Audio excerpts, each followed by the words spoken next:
Silakan duduk, silakan duduk. Senang kita bisa kumpul bersama-sama, saudara. Saya percaya ya ada hal yang luar biasa yang sedang Tuhan tempatkan. Mungkin saya juga bisa share sedikit, saudara. Ya, kita merasa sungguh-sungguh Tuhan ini sedang mempersiapkan sesuatu yang luar biasa ya untuk gereja kita. Saya rasakan Tuhan sedang lakukan sesuatu yang luar biasa, saudara. Nah, tadi juga dari Pak Durman juga sudah mengawali. Ya, kali ini tentu beda sekali, saudara. Saya nggak ngerti kata hidup gerakan doa puasa, doa puasa. Nggak tahu kalau retreat yang lalu doa puasa enggak ya? Enggak ya, saudara. Kali ini agak beda, doa puasa, doa puasa, doa puasa. Karena kita tahu doa puasa ada sesuatu yang beda. Ya, kalau dilakukan dengan lapar dan haus, ya beda sekali kalau hanya asal saja.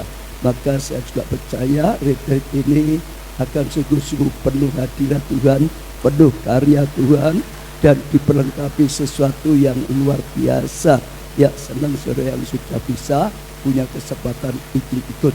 Nah, saudara, tadi saya katakan gereja kita, saya percaya Tuhan sedang mempersiapkan sesuatu yang luar biasa. Ya, kita ya dipersiapkan mengalami digembleng, saudara, karena Tuhan mau ya pakai jauh lebih besar. Gak kebetulan setelah COVID, saudara, Tuhan berikan tanah 20 hektar. Saya percaya itu punya rencana yang luar biasa sekali, saudara. Ya, waktu Tuhan berikan tanah itu, saudara, Tuhan berkata, ya untuk apa? Ya, bangun apa? Bangun pusat kegerakan Roh Kudus global, saudara. Kenapa Tuhan berkata seperti itu? Yang pertama, kita tahu ya Tuhan berbicara tentang Yesaya 60, Yesaya 60, Yesaya 60, saudara. Kita percaya ini waktunya kairos untuk Indonesia, bangsa kita. Sejak saudara bisa lihat, bangsa kita ini sedang mengalami turut campur Tuhan itu luar biasa, saudara, khususnya waktu G20. Sejak saudara bisa lihat, tiba-tiba bangsa kita itu beda sekali. Di pemandangan dunia itu sangat beda. Dulu kalau saya ke luar negeri nggak terlalu dianggap, Indonesia itu nggak terlalu dianggap. Sekarang di mana-mana beda. Presiden kita mau kemanapun orang beda, sambutannya beda. Nggak kalah dengan negara-negara top, saudara, super power dunia. Ada sesuatu, semua yang G20 itu semua dalam kegelapan. Tapi semua global juga mengakui justru Indonesia yang sedang ya terpancar terangnya. Saya percaya ya, beri tepuk tangan yang meriah. Itu karena apa? Tuhan sedang melakukan sesuatu yang luar biasa. Saya sempat ngobrol dengan Mas Tegan. Saya sampaikan juga yang saya dapatkan, saudara, bahwa ini kairos waktu untuk Indonesia luar biasa. Bisa seperti ini luar biasa. Bahkan saya sempat berkata, Bapak, maksudnya si Presiden kita Pak Jokowi, ada tangan Tuhan yang sedang membackup, yang melakukan sesuatu, saudara. Kalau enggak bisa seperti itu. Kok tiba-tiba Presiden Amerika saja ya anggapannya sudah beda, dan China, presiden di mana-mana seperti ada sesuatu. Kenapa? Ada Tuhan yang beserta, ada tangan Tuhan yang sedang melakukan sesuatu. Betul, saudara. Ya, itu melakukan sesuatu yang umumnya presiden nggak bisa. Itu Tuhan. Lalu saya juga berkata pada wali kota kita, aku percaya itu Tuhan di balik itu. Dan saya juga berkata, Mas Gibran sama. Kok tiba-tiba loh, masih muda kok, saudara, jadi wali kota. Mungkin dulu ditertawakan banyak orang, tapi tiba-tiba berubah. Solo berubah, saudara. Seperti ada sesuatu. Sampai menteri-menteri semua juga datang, saudara. Di mana-mana saya berkata itu ada Tuhan yang memang sedang berkarya, baik ya dalam kehidupan Bapak, maksudnya Pak Jokowi, maupun Mas Gibran wali kota kita. Tapi untuk saudara, saya lihat ada sesuatu yang sedang Tuhan lakukan atas bangsa Indonesia tercinta. Tepuk tangan, saudara. Nah, itu juga yang membuat saya itu percaya sekali, tangkap akan ada lawatan besar-besaran untuk bangsa kita Indonesia. Lalu lawatan itu akan punya dampak tuan besar-besaran. Dan setelah tuan besar-besaran datang, saudara, itu sudah seperti tidak pernah terbayangkan, saudara. Tiba-tiba sesuatu yang luar biasa terjadi, seperti waktu murid-murid ya, Kisah Rasul 2 yang dijanjikan ya, lawatan Roh Kudus, pencurahan Roh Kudus, tiba-tiba datang, nggak pernah terbayangkan. Saya percaya dulunya mereka penuh dengan ketakutan, dulunya mereka penuh dengan kelemahan, dulunya mereka itu diabaikan, bahkan mereka ketakutan dulunya. Waktu lawatan datang, tiba-tiba berubah hidup mereka. Bahkan tiba-tiba hari itu juga 3.000 orang yang dibaptis. Apa bisa dibayangkan sebelumnya? Enggak pernah bisa dibayangkan. Saya percaya itu terjadi di mana-mana. Korea misalnya, dulu yang nggak bisa dibayangkan, dulu nggak ada orang Kristen, tapi begitu dilanda api Roh Kudus berubah. Kalau kita lihat sejarah, Yunani pernah dilanda luar biasa, Eropa pernah dilanda luar biasa, Amerika Latin pernah dilanda luar biasa. Yang sekarang masih kelihatan, saudara, adalah Afrika, Nigeria dilanda. Apa bisa terbayang, saudara, begitu luar biasa. Yang Adebuye itu ya, saudara, sematnya lebih dari 10 juta. Kalau KKR kemarin katanya mereka itu 16 juta yang ikut KKR, saudara. Gedung biskupnya, gedung gerejanya, saudara, ya 3 kilometer panjang, itu nggak pernah bisa dibayangkan, nggak pernah dibayangkan. Saya percaya saat Indonesia dilawat, kita terkaget-kaget seperti Yesaya 60, kita terheran-heran sampai tercengang-cengang, saudara, kok bisa seperti ini. Itu selalu, waktu melanda manapun selalu, saudara, kita akan terkaget, tercengang. Lah, untuk itulah Tuhan berkata, Tuhan besar akan datang, siapkan penuainya, karena penuainya kurang. Selalu Yesus berkata, Tuhan banyak, tapi penuainya kurang. Jadi saudara tahu ya, Tuhan berikan tanah 20 hektar untuk dibangun, ya, untuk apa? Untuk mencetak penuai orang-orang yang memang sungguh-sungguh bisa dipakai Tuhan, penuh Roh Kudus, sungguh-sungguh bisa melayani ya dengan kuasa Tuhan, sungguh-sungguh bisa menuai, sungguh-sungguh bisa membangun gereja Tuhan, gitu saudara. Ya, jadi itu saudara, maka namanya Pusat Kegerakan Roh Kudus Global. Nanti di sana memang arahnya untuk membangun seperti itu. Sekolahnya, saudara, ya tidak hanya sekedar seperti STT yang sudah kita tingkatkan luar biasa sekali, saudara, sehingga lulusannya sungguh-sungguh ya lulusan yang sungguh dipakai Tuhan luar biasa. Tadi disinggung juga dengan Pak Durman, hamba-hamba Tuhan yang dipakai luar biasa. Saya percaya itu panggilan, itu rema yang Tuhan berikan. Saya sampaikan pada saudara supaya saudara bisa tangkap, saudara. Ya banyak, maka ada sekolah, ada bukit doa, tempat kita doa, tempat kita berpuasa, ada macam-macam, saudara. Ada museum. Museumnya bukan museum yang umum, museum ada pahlawan-pahlawan iman yang bawa terobosan untuk kegerakan Tuhan, baik di Alkitab maupun dalam sejarah, saudara. Untuk apa? Dipelajari orang-orang yang dipakai Tuhan luar biasa seperti itu. Kenapa mereka bisa dipakai? Apa yang mereka lakukan? Bagaimana kehidupan mereka? Supaya kita punya contoh, supaya kita punya teladan, supaya itu jadi teladan bagi setiap siswa juga atau orang yang berkunjung di sini, sehingga kita bisa juga ya terus berjuang cetak pahlawan-pahlawan rohani seperti itu, saudara. Ya, singkat ceritalah arahnya seperti itu. Maka di STT juga ini mulai, saudara, ya kita mulai mengarah ya bagaimana setiap siswa itu sungguh-sungguh bisa dibangun, ya lebih lagi sungguh-sungguh lulusannya itu jadi anak-anak Tuhan, hamba-hamba Tuhan yang dipakai luar biasa. Tepuk tangannya yang meriah, saudara. Nah, bagaimana kita bisa bangun orang atau anak-anak yang luar biasa, hamba-hamba Tuhan luar biasa? Belajarnya dari Tuhan Yesus. pada zaman Tuhan Yesus ada orang-orang Farisi yang juga mendidik dan macam-macam.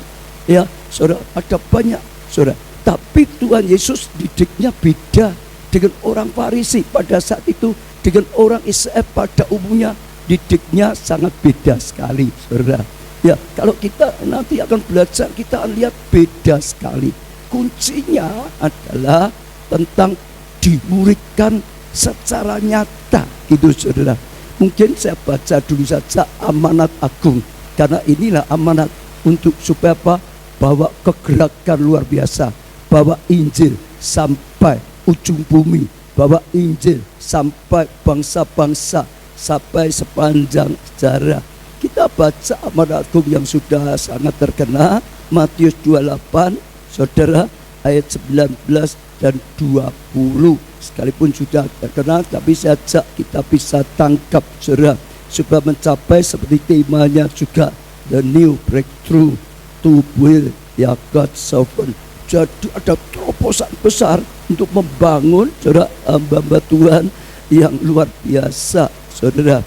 Ya, sekali lagi Matius 28 ayat 19 mulai, karena itu pergilah, jadi nggak boleh diamlah, pergilah, bergeraklah, beritakan Injil atau lakukan sesuatu, pergilah, jadikan semua bangsa muridku.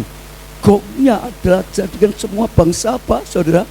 Murid Yesus. Sekali lagi saja, ya, gongnya apa? Jadikan semua bangsa apa, saudara?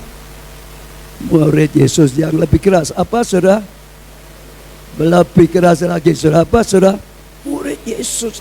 Kalau saudara bisa tangkap intinya, amanat Tuhan supaya Injil sampai ke bangsa-bangsa, Injil sampai ke ujung bumi.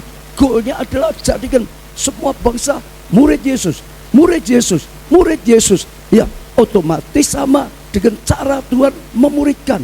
Ya, mereka muridnya Yesus, dan itu sama, saudara. Dan baptislah mereka dalam nama Bapa dan Anak dan Roh Kudus, saudara.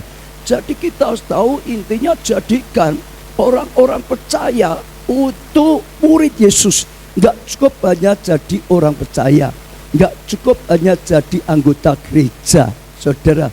Enggak cukup jadi orang Kristen, bahkan enggak cukup jadi pelayan Tuhan, enggak cukup jadi siswa STT saja, tapi murid Yesus. Tapi murid Yesus. Bahkan termasuk gak cukup hanya jadi pendeta, gembala sidang. Sungguh-sungguh murid Yesus. Saya percaya, saudara, ini adalah mutlak. Ya, ini bukan kalau mau. Ini jelas sekali Tuhan berkata, jadikan murid Yesus, murid Yesus, murid Yesus, yang dimuridkan seperti Yesus memuridkan, yang memuridkan seperti Yesus memuridkan, saudara. Saya percaya itu sesuatu yang luar biasa, saudara. Dimuridkan seperti murid Yesus. Itu adalah bukan kalau mau. Bagi saya ini sungguh-sungguh keputusan atau sudah pasti. Bukan boleh ini, boleh itu. Kalau saya tangkap, Yesus berkata seperti adalah intinya, jadikan murid. Dan untuk jadi murid, otomatis tergantung keputusan kita. Itu keputusan kita. Mau jadi murid atau tidak, keputusan kita. Hanya bisa jadi murid kalau memang ya tangkap dan siap untuk dimuridkan. Matius 4 ayat 19 sampai 22. Matius 4 19 sampai 22. Saudara, ya, Yesus berkata pada mereka, mari ikutlah aku dan kamu akan kujadikan apa, saudara? Penjala manusia. Bukan hanya sekedar ya orang percaya, bukan hanya sekedar ya anggota gereja, bukan sekedar hamba Tuhan, tapi dikatakan apa? Penjala manusia. Sungguh-sungguh bisa menjala, ya, bukan hanya ikat, jala manusia, selamatkan manusia, ya, muridkan manusia, saudara. Ayat 20, lalu mereka pun segera meninggalkan jalannya dan mengikut dia. Keputusan, siap, segera tinggalkan, ya, lama mulai saudara mengikuti Yesus. Dan setelah Yesus pergi dari sana, dilihatnya pula dua orang saudara, yaitu Yakobus anak Zebedius dan Yohanes saudaranya bersama ayah mereka. Zebedius sedang membereskan jala di dalam perahu. Yesus manggil mereka, dan mereka juga sama apa? Segera meninggalkan perahu serta ayahnya lalu mengikut Yesus. Kalau saudara perhatikan 12 murid itu sikapnya seperti itu, ambil keputusan, ikut Tuhan, dimuridkan oleh Tuhan, jadi penjala manusia. Saudara, itu keputusan. Saya percaya yang pertama ini amanat agung. Itu amanat yang harus, perintah yang harus, yang diperintahkan oleh Tuhan sendiri, yang dikehendakkan oleh Tuhan sendiri. Tapi untuk kita, yaitu tergantung kita, keputusan. Untuk jadi murid itu adalah keputusan kita, mau dimuridkan atau tidak, mau jadi murid Yesus seperti Yesus memuridkan atau tidak. Saudara, saya percaya ya itu yang pertama. Lalu saudara ayat 20, dan ajarkan mereka melakukan segala sesuatu yang telah kuperintahkan padamu. Saudara ya, dan ketahuilah aku menyertai kamu senantiasa sampai pada akhir zaman. Saudara, kata-kata ini tangkap dulu ya. Ajarlah mereka melakukan apa? Ajarlah mereka melakukan apa? Segala sesuatu yang apa? Telah kuperintahkan padamu, telah kuajarkan. Jadi tidak disuruh cara lain. Ajar mereka, latih mereka, bentuk mereka seperti yang aku ajarkan, seperti yang aku perintahkan, seperti yang aku lakukan. Sama seperti yang Tuhan Yesus lakukan, sama seperti yang Tuhan Yesus ajarkan. Tuhan Yesus tahu cara orang Israel pada umumnya saat itu tidak akan bisa jadi jawaban. Cara orang Saduki pada saat itu tidak akan bisa jadi jawaban. Hanya dengan cara yang Yesus sudah lakukan baru bisa ya jadi jawaban. Baru mereka bisa bawa Injil sampai ya Yerusalem, Yudea, Samaria, sampai ujung bumi. Baru mereka bisa melahirkan gereja mula-mula. Baru mereka bisa menjalankan amanat agung. Baru mereka bisa jalankan apa yang direncanakan oleh Tuhan Yesus. Lakukan seperti Yesus lakukan. Ajarkan seperti Yesus ajarkan. Perintahkan seperti yang Yesus perintahkan. Waktu saya persiapan, saya baca ini, ya dulu saya nggak mikir seperti itu, tapi jadi hidup. Kalau kita lakukan seperti itu, Tuhan berkata, aku menyertai kamu sampai akhir zaman. Hanya, saudara harus ingat ya, hanya kalau kita melakukan seperti yang Yesus lakukan, hanya kalau kita mengajarkan seperti yang Yesus ajarkan, hanya kalau kita sungguh-sungguh memuridkan seperti cara Tuhan Yesus memberikan, maka dikatakan ada penyertaan Tuhan. Aku menyertai kamu, aku menyertai kamu, aku menyertai kamu, aku menyertai kamu, aku menyertai kamu. Ada janji Tuhan yang pasti, saudara, sehingga sungguh-sungguh akhirnya akan lihat sesuatu yang luar biasa. Itu saudara yang saat ini kita sudah berapa bulan ya kita ketemu terus ya Pak Arso, berapa ya kira-kira mulai mikir pertama sampai sekarang berapa lama ya? 3 bulan kita mikirkan terus caranya, saudara. Ya, lalu akhirnya kita mulai ambil keputusan, persiapan juga nanti ini yang angkatan yang baru, caranya semuanya, saudara. Sungguh-sungguh seperti yang Yesus lakukan. Apa yang Yesus lakukan? Ya di dalam mencetak anak-anak Tuhan yang sungguh-sungguh bisa dipakai oleh Tuhan. Apa yang Yesus lakukan? Memuridkan mereka sampai sungguh-sungguh akhirnya menjadi hamba-hamba Tuhan yang sungguh-sungguh hanya bisa bergerak, bisa melakukan, bisa dipakai oleh Tuhan, bisa jadi penuai, bisa selamatkan banyak jiwa. Bahkan hamba-hamba Tuhan yang sungguh-sungguh ya berbobot, saudara. Apa yang dilakukan? Kita belajar cara Tuhan. Yang pertama sudah pasti ya seperti STT kita, seperti ya pada umumnya ya harus diajar pengetahuan, itu sudah pasti. Ya di pemuridan saya pernah ajarkan pengetahuan. Yesus ngajar ya pengetahuannya, Yesus ngajar supaya mereka mengerti. Gak ada pengetahuan ya gak mungkin melakukan segala sesuatunya. Segala sesuatunya diawali dengan pengetahuan. Lukas 21 ayat 37, pada siang hari Yesus mengajar apa di bait Allah, dan pada malam hari ini keluar ya bermalam di gunung. Ya, saudara, yang pasti Yesus mengajar di mana? bait Allah. Matius 4 ayat 23, Yesus pun berkeliling di seluruh Yudea, ia mengajar dalam rumah-rumah ibadah di bait Allah dan rumah-rumah ibadah, saudara. Ya, itu sana ada sinagog lah gitu, saudara. Bait Allah itu cuma satu, saudara. Di seluruh dunia sepanjang sejarah nggak ada duanya, karena itu yang perintahkan Tuhan, tempatnya khusus, ya baitnya khusus itu. Tapi mereka juga ngajar di rumah-rumah ibadah, dikatakan di sini Markus 2 ayat 13. Sesudah itu Yesus pergi lagi ke pantai danau, dan seluruh orang banyak datang padanya, lalu ia mengajar mereka di pantai. Yesus mengajar ya mereka. Lukas 5 ayat 3, ia naik ke salah satu perahu itu, yaitu perahu Simon, dan menyuruh dia supaya menolak perahunya sedikit jauh dari pantai. Lalu ia duduk dan mengajar orang banyak dari atas perahu. Satu lagi, Matius 5 ayat 1 dan 2. Ketika Yesus melihat orang banyak, naiklah ia ke atas bukit, dan setelah ia duduk, datanglah murid-muridnya padanya. Maka Yesus pun mulai bicara dan mengajar mereka. Yang pasti Yesus mengajar tentang kerajaan Allah, mengajar tentang Injil. Pasti mereka mengerti. Kalau mereka nggak ngerti, nggak akan bisa melakukan apa-apa. Mengajar, ini sudah kita lakukan seperti yang selama ini kita mengajar di STT LCD.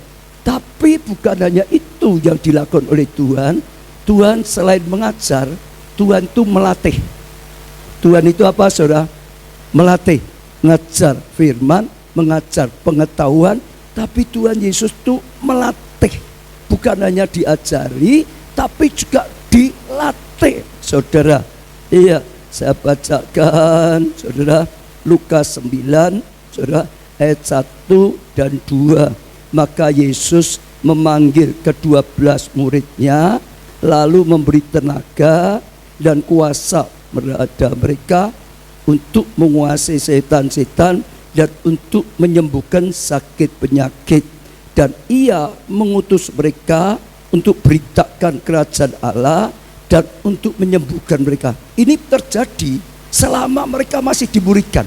Yesus itu belum selesai muridkan mereka. Setelah selesai, akhirnya Tuhan Yesus naik. Sementara mereka diajari oleh Tuhan, baik itu waktu ikut di bait Allah, baik itu waktu ikut di rumah-rumah ibadah, baik itu sedang mengajar di pantai, banyak pengajaran, saudara. Lalu juga kalau saudara perhatikan, Yesus bukan hanya mengajar, Yesus melayani juga.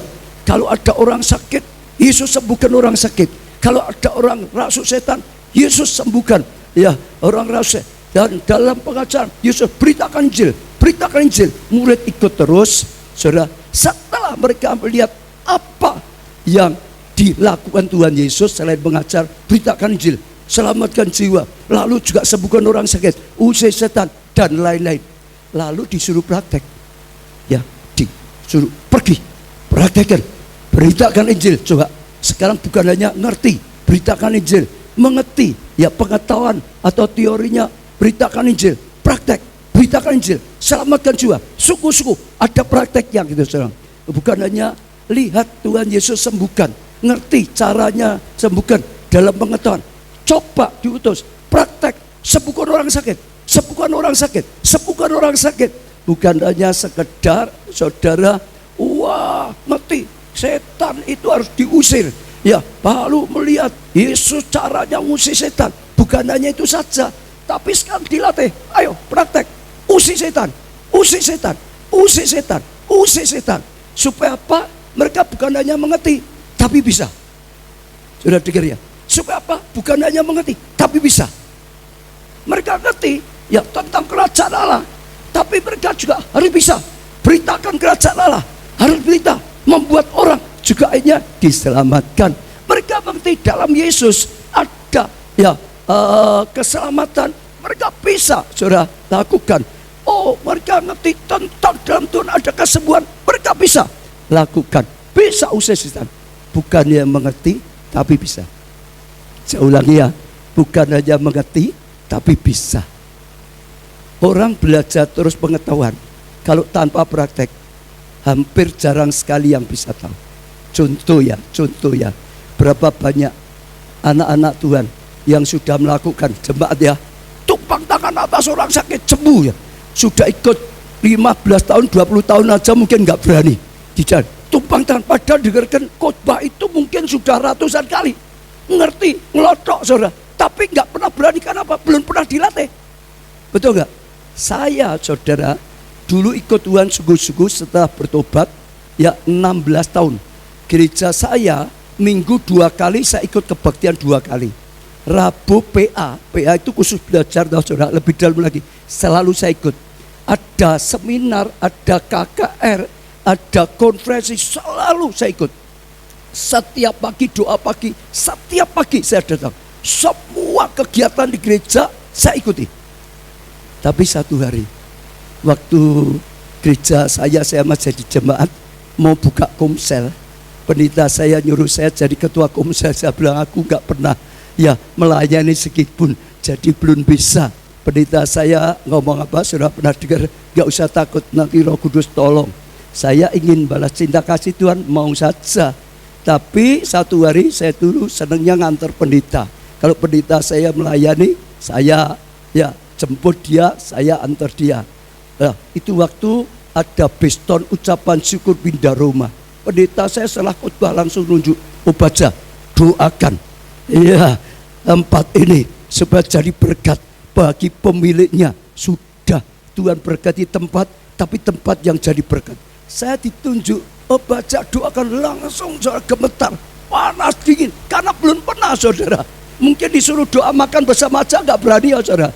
Wah, panas dingin. Saya lihat pendeta saya, jangan pendeta saya nggak lihat, langsung duduk.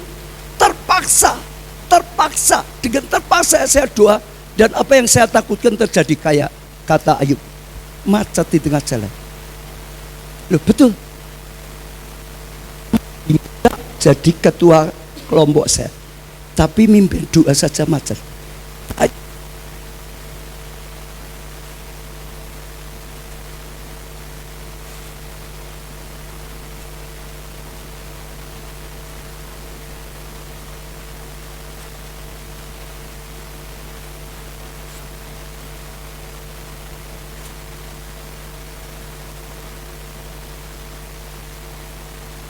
Kalau enggak dilatih, itu enggak bisa. Boleh belajar nanti ya sampai S1 sampai S2 sekalipun, tapi kalau enggak pernah praktek, saya jamin mengembangkan kelompok saya aja enggak bisa. Kalah dengan orang baru yang 1 tahun bertobat. Betul. Tanpa latihan enggak bisa. Dulu kalau saya ngajar, sering saya kasih contoh. Di kedokteran itu ada praktek nyatanya enggak? Ada enggak? Kalau orang sekolah dokter, ada praktek nyatanya enggak? Sekolah di kelas terus atau ada prakteknya? Kalau enggak ada praktek gimana? Belajar sampai lulus, lalu buka, saya dokter, ini ijazahnya sudah lulus gitu saudara. Lalu saudara pas enggak enak badan, sakit, masuk angin gitu, saudara datang di sana, oh ini masuk angin, sudah suntik saja, ya menurut buku ini pasti sembuh, ya ini obatnya katanya manjur. Lalu dia ambil jarum suntik sambil ngomong, ini saya baru pertama kali, mudah-mudahan nggak salah gitu saudara. Kira-kira saudara gimana? Sudah pasang badan gimana? Nggak akan bisa. Betul? Kedokteran tahu, praktek itu harus. Nggak praktek, nggak bisa sungguhan jadi dokter. Tapi kadang-kadang kita gereja Tuhan kurang pelatihan. Diajari terus. Kepalanya besar tapi tangannya kecil, kakinya kecil. Praktek ya, saudara, buktikan ya. Saya dengar di sini ada yang bisa tamburin, siapa ya? Tadi ya, ada di sini ada katanya siswa STT yang bisa. Dari siapa ya?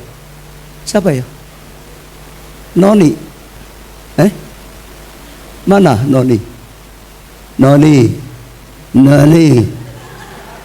Noni? Mungkin tahu takut keluar. Noni, nah ini katanya bisa tamburin ya? Bisa ya?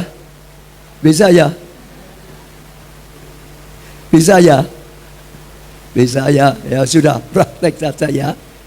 Gini. Kasih nama makalahnya. Kamu tahu, teorinya tahu. Ini harus gini tahu. Tahu ya. Satu gerakan nggak itu aja ya.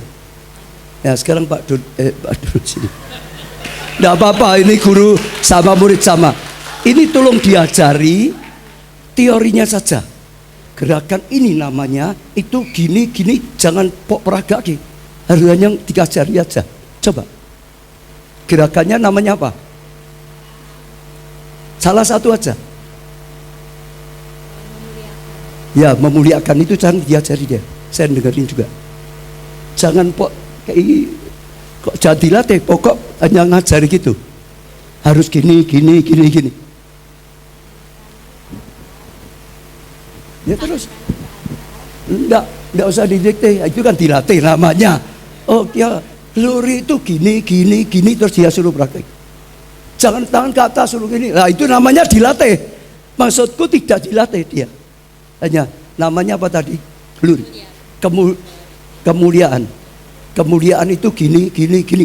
Jangan disuruh gini. Selesai baru suruh nyoba. Ini dosen. Ya, ini muridnya. Tangan kanan ke atas, tangan kiri ke atas, kemudian dua-duanya terus ke bawah, kemudian dikondongkan badan ke depan. Ya, jangan dikasih peragaan ya seperti dosen ngajar murid gini loh. Ya kalau dia duduk lah gitu, duduk kan seperti murid gue ngajar gitu. Ya duduk. Terus ngajar seperti tadi, ini dosennya ngajarnya. Tangan kanan ke atas, tangan kiri ke atas, kemudian dua-dua tangan tersebut diturunkan ke bawah dan dicodongkan ke depan. Codongkan badan ke depan. Kegampangan kayak gitu toh. Ya ke atas terus gini ya, jangan gitu. Satu gerakan ya loh. Satu jurus gerakan gitu. Kalau ya tangan ke atas gini tuh condong ya mudeng saudara. Bisa toh? Ya. Kalau bisa, ya silakan. Ini yang baru. Silakan Bu dosen.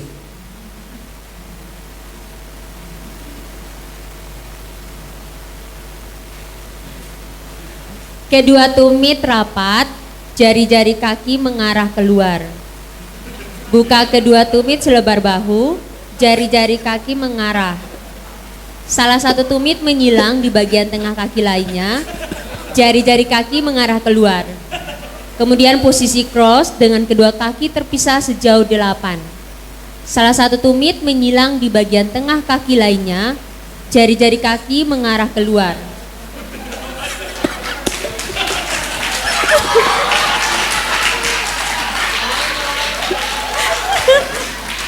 Belum bisa, diulangi boleh kalau belum bisa. Kedua tumit rapat, jari-jari kaki mengarah keluar. Buka kedua tumit selebar bahu, jari-jari kaki mengarah. Salah satu tumit menyilang di bagian tengah kaki lainnya, jari-jari kaki mengarah keluar. Posisi cross dengan kedua kaki terpisah sejauh 8.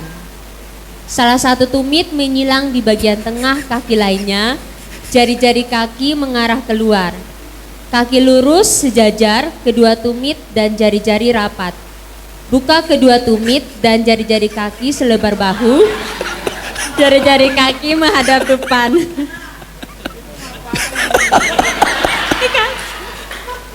Bisa enggak saudara? Tidak akan bisa. Sudah betul, tidak akan bisa. Teori saja itu tidak pernah buat kita bisa. Mumet tau mana?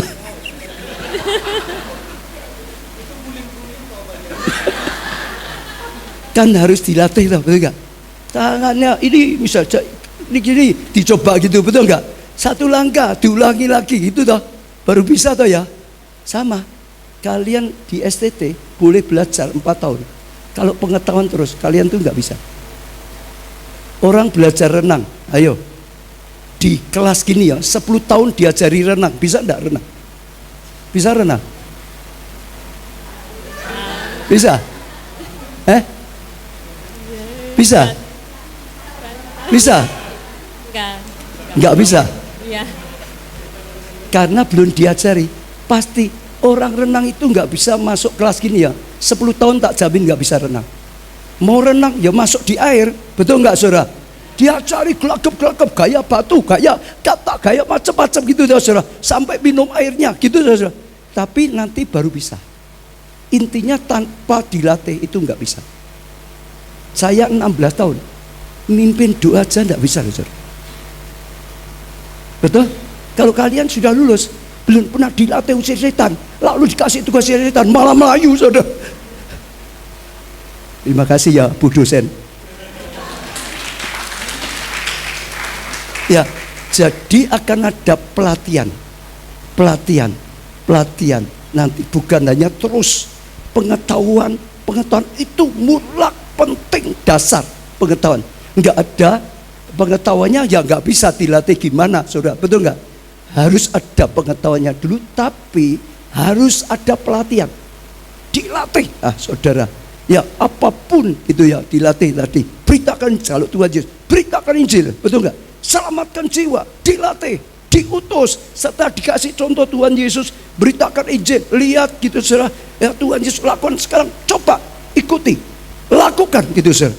Maka saya percaya setelah Tuhan Yesus naik ke surga, mereka sudah bisa beritakan Injil, mereka sudah bisa selamatkan jiwa, mereka sudah bisa usir setan, mereka sudah bisa sembuhkan orang sakit, mereka bisa menjalankan amanat agung. Karena selain diajari pengetahuannya, mereka sudah dilatih.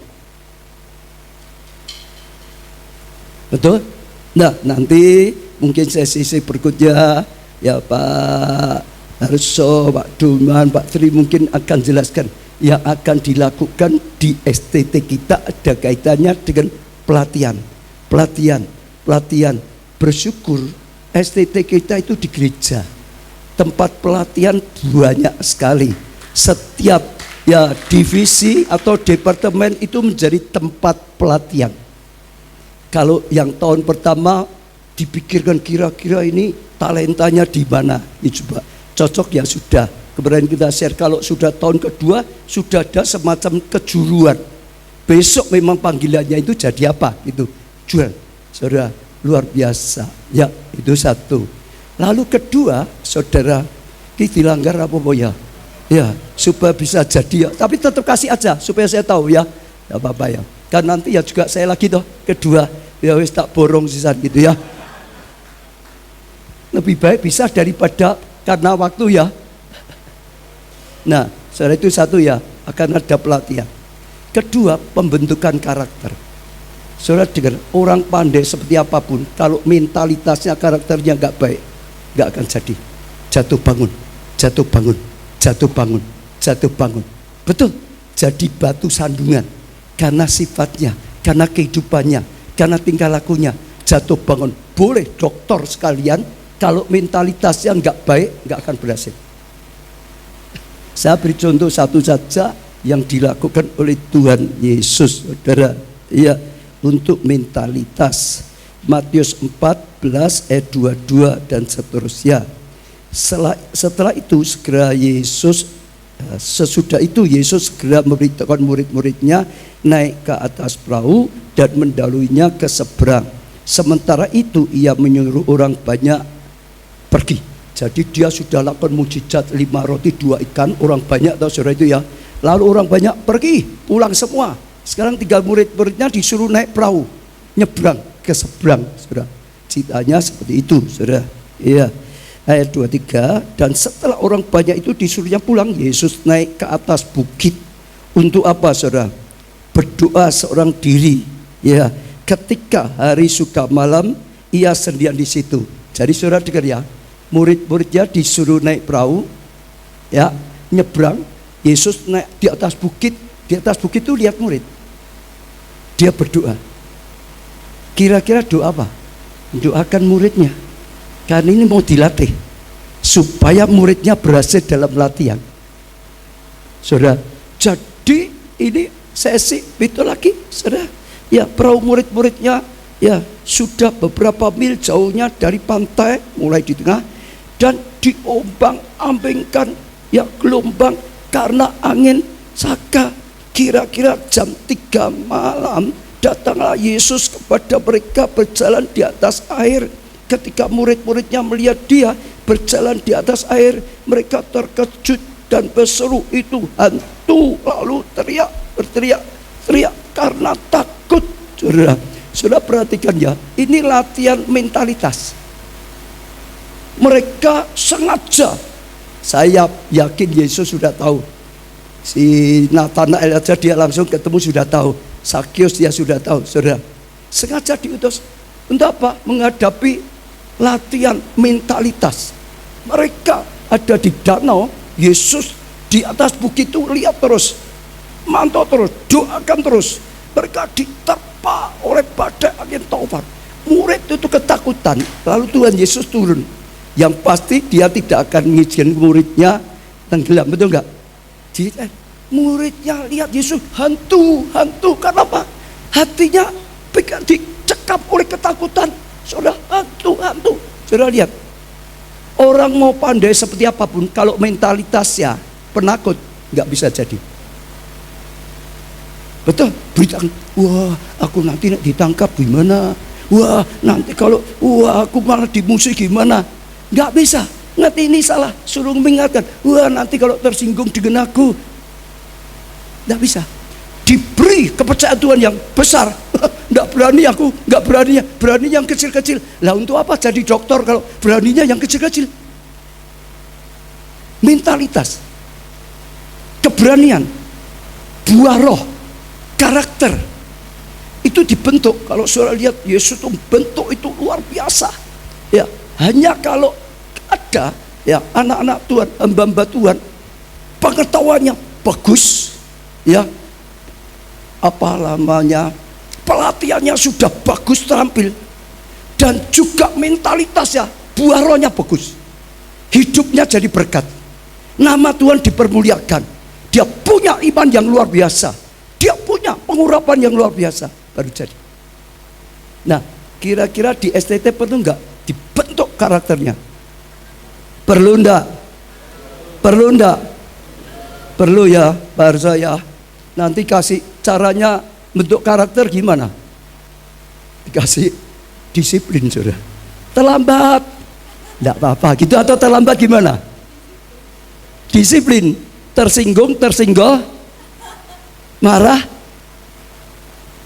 saudara, dengan itu akan ada. Tanpa itu kita itu enggak punya karakter yang baik. Malas, sukanya terlambat, betul enggak?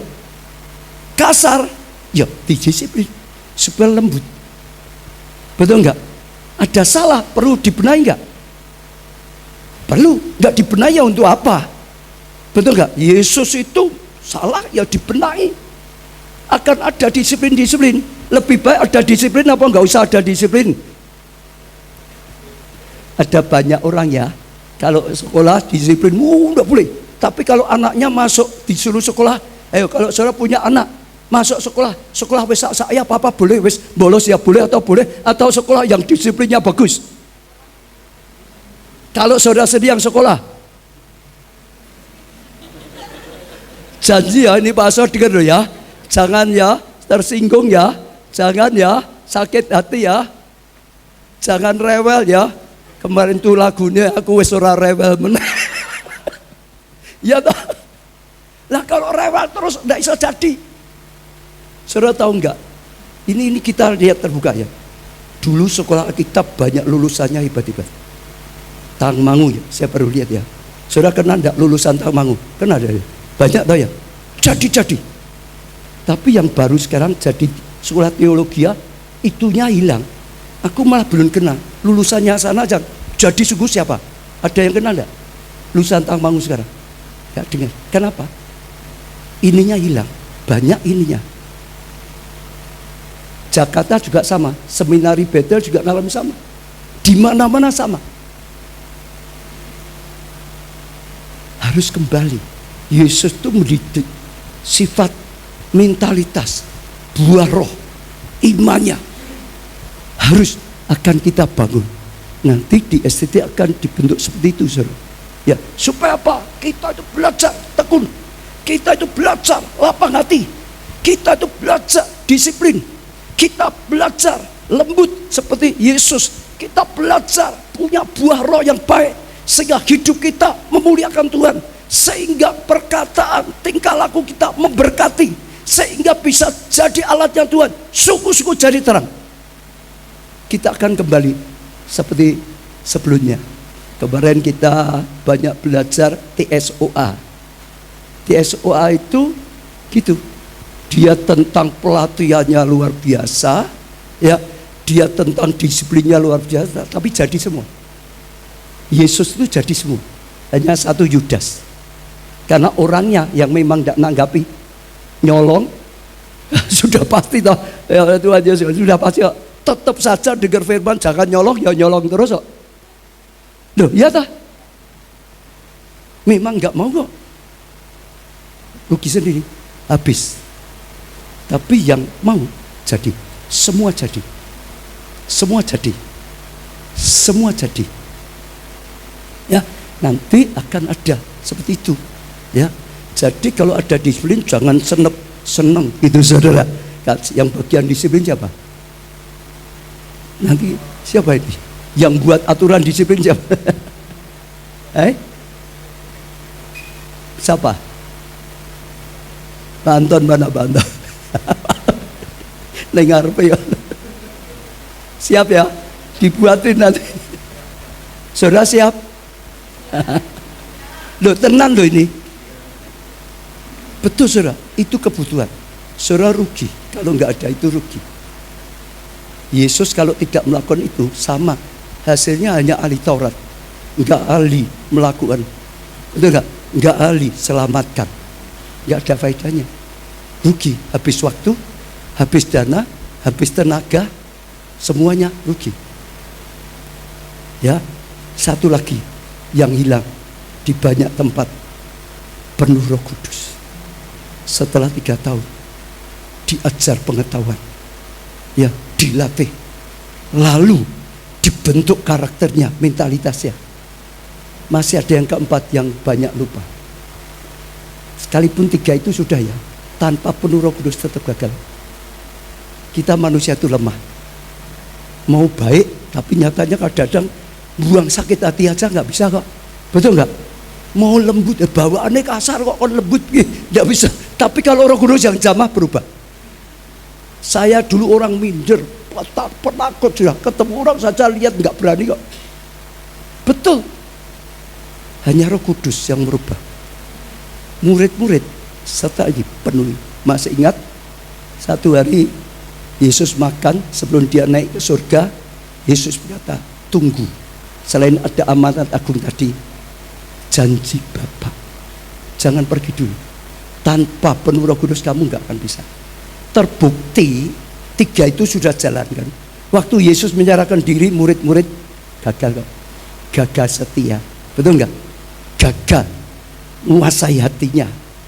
Betul, hampir undur, kecewa. Tapi waktu mereka ya Yesus tahu itu, maka tunggu. Yesus kata, Roh Kudus turun atasmu. Kuasa Tuhan yang bekerja. Merombak diri dulu. Merombak dirinya dulu. Berubah. Mereka jadi orang yang berubah. Bukan lagi dia seperti Paulus. Kristus yang hidup dalam dia. Kristus yang berkarya dalam kehidupannya. Orang bisa lihat Tuhan dalam kehidupannya. Dirubah pribadinya. Dan sungguh-sungguh Kisah Rasul 2, janji Tuhan digenapi. Mereka dilawat Roh Kudus habis-habisan, penakut jadi pemberani. Betul? Dulu sulit ngerti firman, sekarang bisa punya pembukaan ilahi, bisa sampaikan, jelaskan. Ini bukan mabuk, ini janji. Seperti kitab Yuel, semuanya loh, perkataannya ada kuasa. Hari itu juga 3.000 jiwa orang dijamah dan baptis satu hari. Begitu jadi lawatan yang dahsyat itu terjadi, orangnya siap. Betul? Tuaiannya terjadi. Sejak itu mereka jadi orang yang beda. Jadi pengukir sejarah. Dari nelayan-nelayan yang gak banyak pengetahuan, mereka jadi rasul-rasul yang penakut, yang tidak berarti, yang diabaikan orang. Imam-imam datang pada mereka sekarang. Cara Yesus 4 itu: pengetahuan, pelatihan, pembentukan karakter, penuh Roh Kudus. Saya juga sudah minta, materinya masih kurang sekali tentang penuh Roh Kudus. Sekarang harus banyak, bahkan bukannya materinya, tiap ada ibadah seperti ini, sungguh-sungguh ada hadirat Tuhan, sungguh-sungguh belajar, ayo bergaul dengan Roh Kudus, sungguh-sungguh hidup bersama Roh Kudus, sungguh-sungguh ya hidup dalam hadirat, sungguh-sungguh melayani ya dengan pengurapan Roh Kudus. Tanpa itu percayalah hanya teori, gak ada kuasa, jamaah orang. Setelah itu hidup mereka berubah. Hidup mereka apa saudara? Berubah. Saya tambah sedikit saja saudara. Nah, untuk ini harus dilakukan di kelompok besar dan kecil. Kelompok besar misalnya belajar bersama atau di ibadah, itu kelompok besar ya ibadah. Tapi harus ada kelompok kecilnya. Yesus 12 murid, betul enggak? Lalu semua mereka tuh di rumah-rumah itu kelompok kecilnya. Ada kelompok besarnya, pengajaran umum itu kelompok besar-besar. Kalau pelatihan nggak bisa kelompok besar. Jadi untuk melatih itu nggak bisa kelompok besar, kelompok kecil. Pembentukan mentalitas karakter, kelompok kecil. Maka Tuhan Yesus bangun 12 murid. Ya, mereka setelah itu gereja mula-mula ada di Bait Allah, di rumah-rumah, di rumah-rumah, di rumah-rumah, di rumah. Ada kelompok besar, ada kelompok kecil. Maka tadi Pak Durman mulai apa? Ini kali ini beda. Selain tadi doa puasa, sungguh-sungguh roh, betul nggak? Ada mentor tadi dikatakan ya. Para dosen jadi mentor, itu untung saudara. Itu untung. Ada mentor itu untung. Betul, itu untung. Pak Ju seperti sekarang, karena saya mentori terus. Saya mentori terus. Perjalanannya sejak awal. Ada yang memberi contoh, ada yang terus mendampingi, ada yang terus mensupport, ada terus yang ya bimbing, ada yang bimbing, ada yang dampingi waktu itu, ada yang melatih, ada termasuk yang negor kalau salah. Itu anugerah. Tapi itu tidak bisa kelompok besar. Betul. Saya akan mentor ini para pemimpinnya. Para pemimpin kalau bisa nanti bagi tugas mentor. Ya, beberapa siswa itu dimentor oleh para apa nih nyebut ini para apa nih? Dosennya ya. Jadi dimentor. Bukannya dosen tugasnya pokoknya aku harus ngajar, wes selesai tugasku, jangan gitu lagi. Ngajar ini saja itu belum tentu bisa. Ada tanggung jawab. Jadikan. Yesus itu kuncinya jadikan orang. 12 itu dijadikan. Bukannya hanya sekedar aku ngajar pengetahuan titik, tidak. Kalau hanya itu nggak pernah bisa. Dalam mentor itu menjadikan, diajari, dilatih, diperhatikan, ya, disupport, beri kekuatan saat lemah, ditegur waktu salah, diperbaiki, itu dimentor, diperbaiki. Betul. Di gereja kita sama SGG dulu, sejak dari bawah terus sampai sekarang, karena aku hidup bersama mereka, aku mentor mereka. Kalau Pak Jo lebih lagi karena di rumah toh, betul enggak? Ya, karena frekuensi ketemunya lebih lagi. Jadi mentor itu tidak hanya jam ketemu enggak ketemu, sekarang untung ada internet, kontak terus. Kalau saudara ada mentor, saudara itu harus bersyukur, hormati mentor, hargai mentor, ya, taati mentor. Percaya, nanti saudara itu untung jadi siswa. Saudara akan sungguh-sungguh diajari, saudara akan sungguh-sungguh dilatih, saudara akan sungguh-sungguh dibentuk karaktermu, saudara akan sungguh-sungguh didoakan penuh Roh Kudus, saudara akan terus ada yang bimbing secara khusus. Percaya saya, sudah perhatikan. Kalau itu sudah dilakukan, saudara dengar sekarang. Ini yang terakhir aja. Saudara setelah lulus, bukan banyak kan ya, kalau di umum ya, STT, lulus mulai belajar praktek ilmunya, betul nggak? Banyak orang praktek nggak jadi. Pendeta Yonggicho itu dulu saya banyak belajar dari dia cum laude, tapi untuk di lapangan beda, praktekkan itu beda. Waktu di kelas dan di lapangan itu beda, seringkali nggak bisa. Reinhard Bonnke ngalami juga cum laude, tapi di lapangan itu seringkali beda. Kalau kita lakukan seperti caranya Tuhan Yesus, sementara belajar sudah dilatih terus. Setelah lulus, saudara bayangin ya, 4 tahun saudara sudah sangat terampil dalam melayani. Bayangin ya, kalau 4 tahun, misalnya saja, pinjam saja, selain teologi ya, dipanggilannya jadi pemuji penyembah. Nanti oleh departemen PW kita dilatih 4 tahun, jadi enggak? Pasti. Sudah panggil jadi apa? Pengajar, jadi pendoa. Itu bukannya selama 4 tahun termasuk dilatih bersyukur. Kita itu di gereja, bukan ada tempat latihan. 4 tahun saudara bukan lagi belajar praktek, sudah mahir. Saya jamin. Kedua, sementara belajar di STT itu sambil membangun pelayanan. Contoh, salah satu syarat kelompok saya toh, ya toh, harus bisa toh.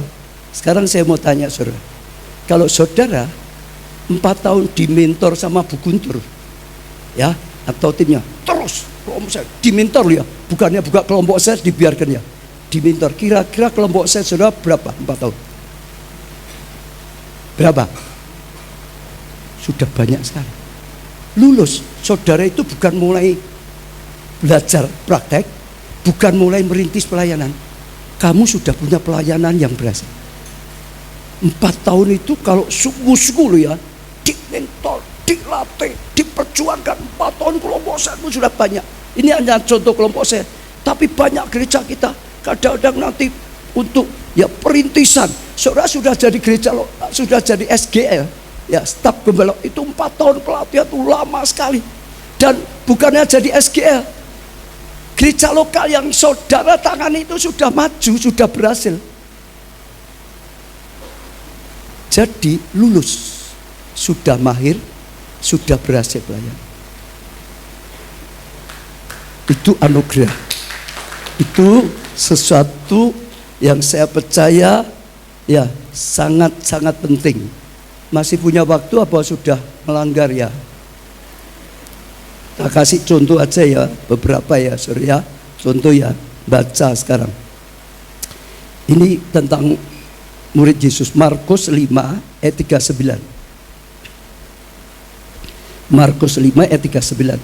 Sesudah ia masuk, ia berkata pada orang-orang itu, mengapa kamu ribut dan menangis?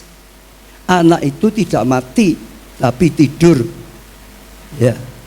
Tetapi mereka mentertawakan dia, maka apa? Diusirnya lah semua orang itu.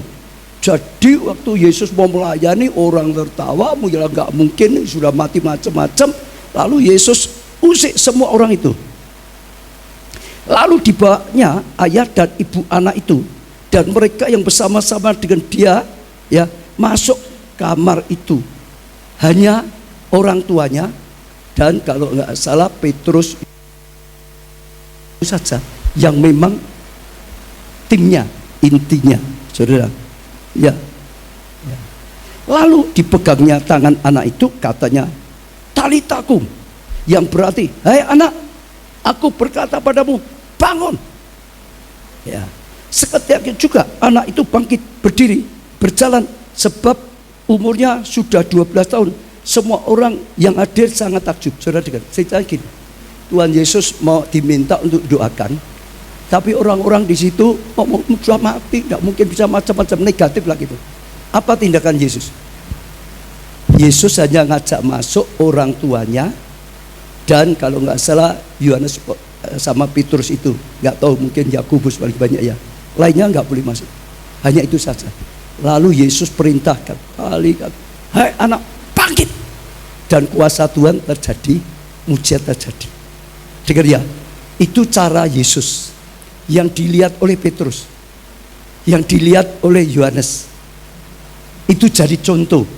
Ya, dengar ya saudara. Karena mereka diizinkan masuk untuk dilatih, untuk diajari. Sekarang Kisah Rasul 9 ayat 40. Dan kalau ada seterusnya.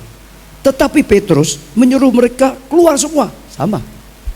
Karena kadang-kadang orang itu yang negatif-negatif melunturkan iman. Ganggu malah. Niru Yesus. Ini kalau ada yang gini-gini keluar. Tidak masuk di dalamnya. Seperti Yesus tadi. Supaya enggak ganggu waktu dia mau menyembuhkan. Saya ulangi, tetapi Petrus menyuruh semua keluar. Lalu ia berlutut dan berdoa. Kemudian ia berpaling ke mayat itu dan berkata, Talita, Tabita, bangkitlah. Lalu Tabita membuka matanya dan ketika melihat Petrus, ia bangun lalu duduk. Petrus memegang tangannya dan membantu dia berdiri. Kemudian ia memanggil orang-orang kudus serta janda-janda, lalu menunjukkan kepada mereka bahwa perempuan itu. Saudara lihat, Petrus itu niru Yesus. Karena ada contohnya. Ini kalau banyak orang ganggu, imannya nggak ada. Pergi. Lalu bertindak sama. Perintahkan, bangkit. Itu namanya impartasi. Itu namanya pemuridan. Itu namanya pelatihan. Ada contoh. Seperti tadi kreatif, kalau ada contoh akan tinggal ngikuti. Betul nggak? Dan mereka jadi semua. Nah, itu cara Yesus berikan sehingga akhirnya mereka jadi. Saudara lihat Musa, Yosua sama caranya seperti itu. Hidup bersama, impartasi hidup. Saudara, lalu Elia, Elisa sama. Yesus 12 murid sama. Paulus dengan Timotius, Titus dan yang lain sama. Caranya sama. Saya tadi dengan SGG, dengan Pak Ju sama. Impartasi kehidupan. Betul, ada mentor itu untuk. Ya, saudara ya. Sekarang saya coba cerita sedikit aja. Ini dunia tapi sama. Setelah ini selesai. Tadi saya minta. Saudara pernah dengar di Hong Kong ada konglomerat yang mungkin salah satu terkaya, namanya Lee Ka-shing. Ya, mungkin pernah dengar. Oh, situ ada ya. Wis tak cerita aja. Namanya, wah hebat tuh.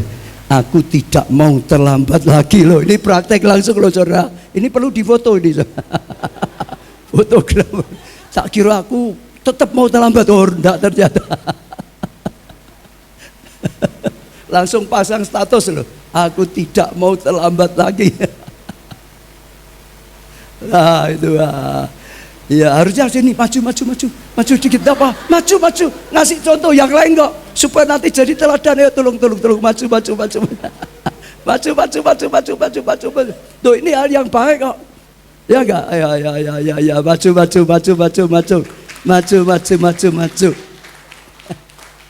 Tuh, saudara lihat. Respon akan jadi. Percaya saya. Respon akan jadi. Betul ya? Saudara gimana? Saudara gimana? Mau tetap terlambat atau tidak mau terlambat lagi? Terima kasih ya. Wah, luar biasa kalian ini. Iya, terima kasih. Oh, foto dengan saya katanya. Foto dengan saya. Sini. Foto dengan saya. Luar biasa ya. Kasih jempol. Tulisannya sebagai tok no. Nah, tulisannya supaya bisa terbaca.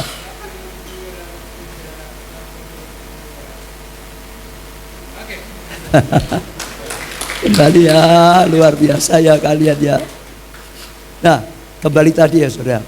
Ini di Hong Kong ada, ini orang dunia ya, tapi sama prinsipnya siapapun kalau cara yang benar. Jadi dia sopir pribadi. Setelah ya lama sudah mulai dianggap umur pensiun, dia dipensiun. Lalu Likasing ini sudah menyediakan uang pensiunnya cukup banyak. Ya saya tidak tahu kalau di sini ada. Tapi sopirnya malah ngomong, nggak usah.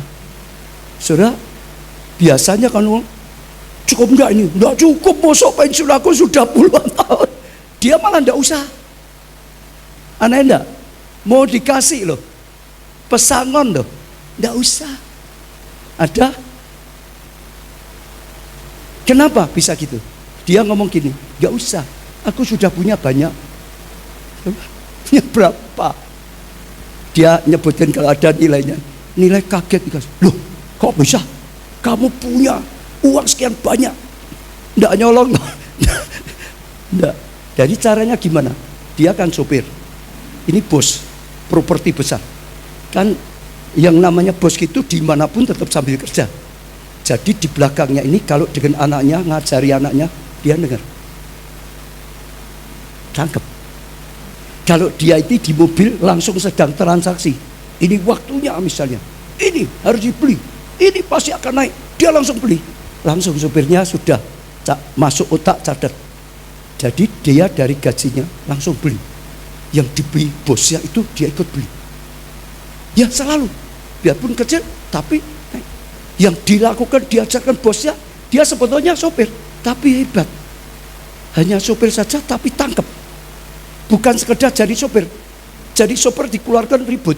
Jadi sopir gak dipasangoni ribut. Ini dikasih pesangon, gak usah. Aku sudah terima kasih kok. Aku dapat ilmu banyak karena jadi ya sopir pribadi. Dia keluar, dia sudah punya banyak. Sudah sama di STT, di gereja kita kesempatan belajarnya besar. Gunakan kesempatan. Percaya saya. Kalau enggak rugi. Benar. Ini contoh. Maka semua, ayo saya mau terjun karena di STT, saudara. Supaya STT ini bisa dibangun. Kali ini kan baru 1 kali toh. Selama STT berdiri loh saudara. Saya ikut retreat sampai besok saudara. Karena saya sedang terbeban untuk bangunnya sungguh-sungguh. Benar. Istri saya ikut tuh saudara. Ayo. Ini beberapa yang bantu saya. Jangan hanya bantu seperti kerja ya. Seperti sopirnya Likasing tadi. Loh betul toh saudara, betul gak? Beda loh. Kalau hanya sekedar aku bantu pelayan kerja, beda. Sama kalau dia bisa lihat hidup saya. Betul gak? Yang baik-baik ditiru. Ilmunya diambil. Saya jamin gak lama. Berapa tahun mereka sudah dipakai. Loh, itu sungguh kok saudara. Ini kehidupan itu perlu dipelajari. Benar. Kan ngikuti terus, apalagi ikut buat kan, ikut itu betul gak saudara? Kan dengar terus. Nah, saudara juga sama. Apa yang baik yang saudara dengar dari dosen, dari rektor, dari gereja kita, tangkap saudara. Kesempatan. Ya, jangan yang biasa-biasa, rugi, lapar dan haus. Tangkap sungguh-sungguh, berjuang sungguh-sungguh. Saudara nanti lihat, buktikan ya. Selama pembaruan STT ini saudara akan pesat sekali. Kalau saudara bisa tangkap. Satu yang terakhir ya, tadi saya minta sopir lagi ini.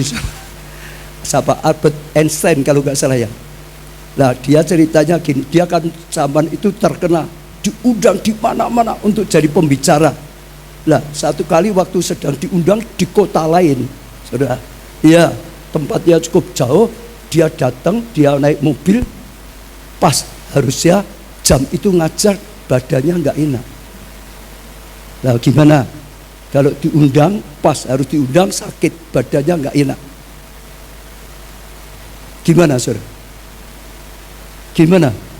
Kalau Pak Arso ini diundang khotbah sampai sana teler terus gimana? Kalau besok ada dosennya saudara di sini yang ngajar sedang teler gimana saudara?